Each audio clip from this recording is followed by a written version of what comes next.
গুৱাহাটীৰ ব্ৰহ্মপুত্ৰ একাডেমীত বিজ্ঞান মনস্কতা বিষয়ক বক্তৃতা সম্পন্ন।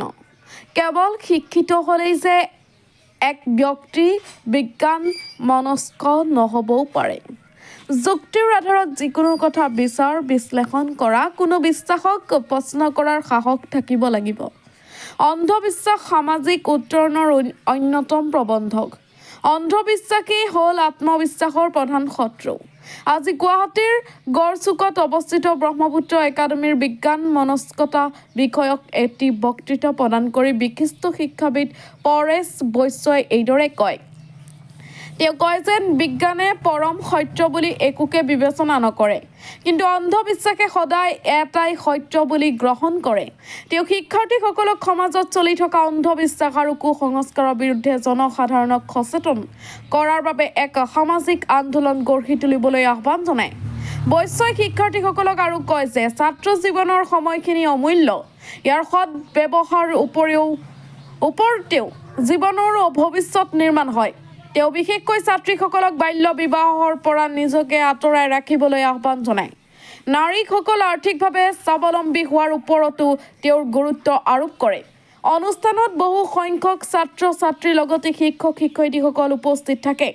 তেওঁ পাছত অনুষ্ঠানটো শিক্ষক শিক্ষয়িত্ৰীসকলৰ লগতো এক আলাপত মিলিত হৈ জীৱনবোধৰ ভালেমান কথা আলোচনা কৰে। মানে আমাক লাইফত হৈ কিনে বহুত এডভাইচো দিছে যে আমি লাইফটোত কি কৰিলে ভাল হ'ব। যিহেতু আমি হাই ছেকেণ্ডেৰী ষ্টুডেণ্ট হয়, সেইকাৰণে আমি লাইফটোত কি কৰিলে আমি আগবাঢ়িব পাৰিম। আৰু আমাক সেনেকুৱা শিক্ষা দিছে যে আমি কি কৰিলে আমি মানে লাইফটোত আপডেট হ'ব পাৰিম অলপমান। আমাৰ এতিয়া যিটো পৰিস্থিতি আমি যোনটো কৈশোৰকাল, আমি কৈশোৰকালত এতিয়া আছোঁ। যিহেতু আমাৰ মন কিছুমান ক্ষেত্ৰত আমাৰ চঞ্চল অনুভৱ হয় বা আমি চঞ্চল কিছুমান থাকোঁ যে আমি লাইফটোত কি কৰিব লাগে নাজানো, পঢ়া পাতিৰ প্ৰতি ইমান গুৰুত্ব নাথাকে।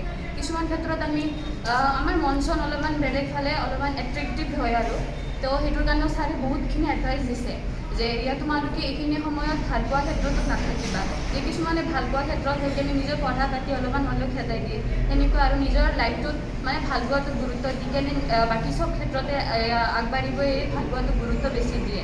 আৰু লগতে সেনেকুৱা ছাৰে কৈছে যে এইবোৰতো পিছতো হ'ব পাৰিব, তুমি চবৰ লগত ফ্ৰেণ্ডলি থাকা। এইটো কোৱা নাই যে কাৰো লগত ফ্ৰেণ্ড নহ'বা, ফ্ৰেণ্ডলি হৈ কিনে চবৰ লগত ভাল ব্যৱহাৰ কৰি কিনে থাকিব পাৰা। এইটো নহয় যে ৰিলেশ্যনশ্বিপত যে আহিব লাগিব যে কাৰোবাক ভাল পাব লাগিব, ভাল পাব পাৰি, ফ্ৰেণ্ড হিচাপেও পাৰি।